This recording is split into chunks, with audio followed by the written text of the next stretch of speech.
Officers coaching academy के YouTube official channel में आपका बहुत बहुत स्वागत है। आज की क्लास में जो हम बात करने जा रहे हैं वो important topics for UPSC prelims, environment and ecology. Environment and ecology में कौन कौन से ऐसे संभावित टॉपिक हैं जो कि आने की संभावना हर बार रहती है। देखो, आपको पता है कि इन्वायरमेंट एंड इकोलॉजी का जो पार्ट है वो एक बहुत इंपॉर्टेंट रोल प्ले करता है। अप्रॉक्सीमेटली ऑन एन एवरेज अगर बात करें तो 20 to 25 क्वेश्चन हर बार मिल ही जाते हैं। टॉपिक इतना बड़ा नहीं है, इसका सिलेबस भी इतना बड़ा नहीं है, तो पढ़ना थोड़ा होता है और क्वेश्चन हमको इसमें बहुत ज़्यादा मिल जाते हैं। तो आइए बात करते हैं कौन कौन से ऐसे संभावित टॉपिक्स हैं जिनसे क्वेश्चन आते हैं। Important topics for environment.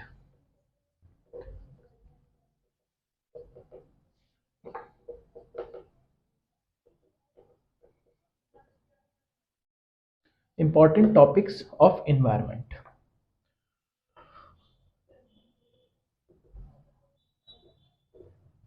पर्यावरण से कितने टॉपिक आते हैं हर साल। पर्यावरण का जो टॉपिक है ना, ये पूरा का पूरा जो सब्जेक्ट है वो बहुत इंपॉर्टेंट रोल प्ले करता है, प्रीलिम्स में भी और मेंस में भी। प्रीलिम्स में अप्रॉक्सीमेटली 20 to 25 क्वेश्चन हर बार मिल ही जाते हैं। सबसे पहले बात करते हैं तो जो बेसिक है, बेसिक बेसिक में क्या क्या आ जाता है आपका। सबसे पहले इन्वायरमेंट किसको बोला जाता है, इन्वायरमेंट किसको बोला जाता है। इन्वायरमेंट के अलावा फिर इकोलॉजी, इकोलॉजी के अलावा फिर क्या होता है, bio accumulation, bio accumulation, bio magnification, magnification, magnification. Bio magnification के अलावा जो हम पढ़ते हैं बायो मैग्निफिकेशन, इसके अलावा इकोटोन हो गया। इकोटोन, इकोटोन के बाद जो आता है आपका फिर एनर्जी पिरामिड आते हैं आपके। पिरामिड जो होता है, पिरामिड एक मास का पिरामिड होता है, एक एनर्जी वाला पिरामिड होता है। 10% का लॉ हो गया, लिंडमान का 10% का लॉ। ये जितनी भी बेसिक चीजें हैं ना इन्वायरमेंट के अंदर, वो सारी की सारी जो है आपको बहुत अच्छे से पता होना चाहिए। इन्वायरमेंट किसको बोलते हैं, इकोलॉजी क्या होता है, इकोसिस्टम क्या होता है, इकोसिस्टम, इकोसिस्टम हो गया। इसके अलावा जो है हैबिटेट हो गया, हैबिटेट, हैबिटेट के अलावा जो हो गया निके हो गया। ये सारी की सारी चीजें जो है ना बेसिक में आता है। बेसिक मतलब स्टैटिक पार्ट। स्टैटिक पार्ट की आपको अंडरस्टैंडिंग बहुत अच्छे से होनी चाहिए, इन सब टर्म्स के बारे में आपको बहुत अच्छे से पता होना चाहिए। सेकंड चीज आती है वो आती है बायोडाइवर्सिटी, जैव विविधता। बायोडाइवर्सिटी, बायोडाइवर्सिटी, बायोडाइवर्सिटी कितने तरीके की होती है, जो होती है ना अल्फा बीटा गामा।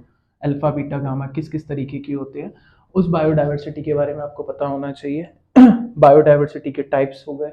इसके अलावा जो है बायोडाइवर्सिटी का कंजर्वेशन हो गया। कंजर्वेशन इसका किस तरीके से होता है, कंजर्वेशन किस तरीके से इसका कंजर्वेशन किया जाता है।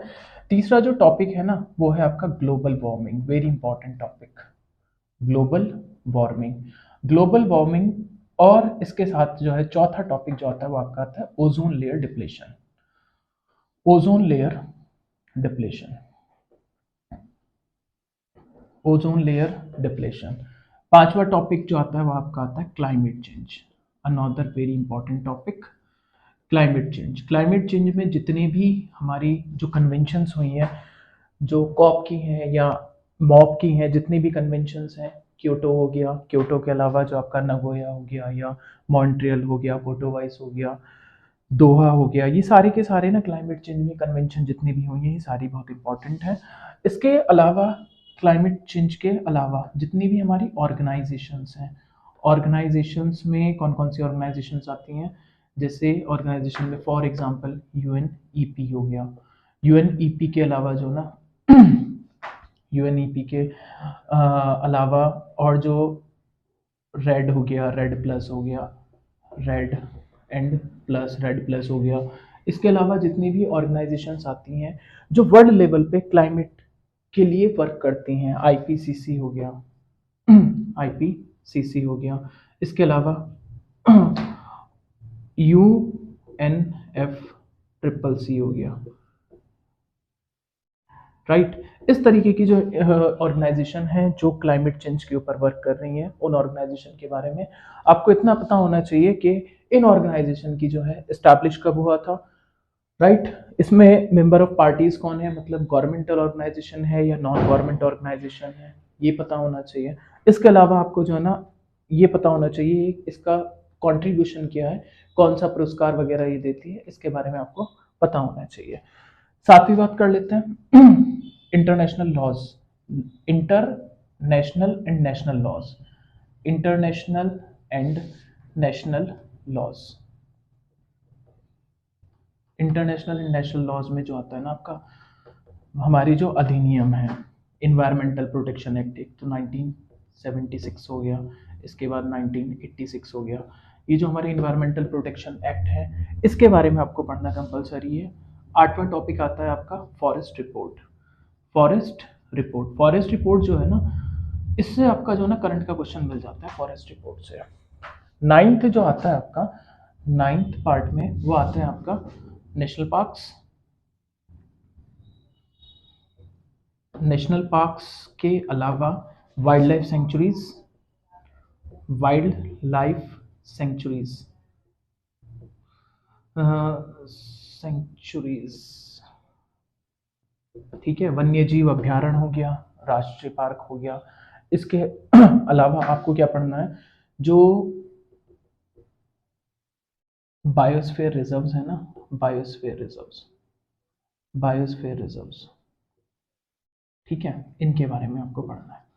सिर्फ ये पढ़ना है कहाँ पर है और कौन से स्पेशीज यहाँ पर मिलती हैं। Another 10th very important topic, यहाँ पर आते हैं कुछ स्पेशीज।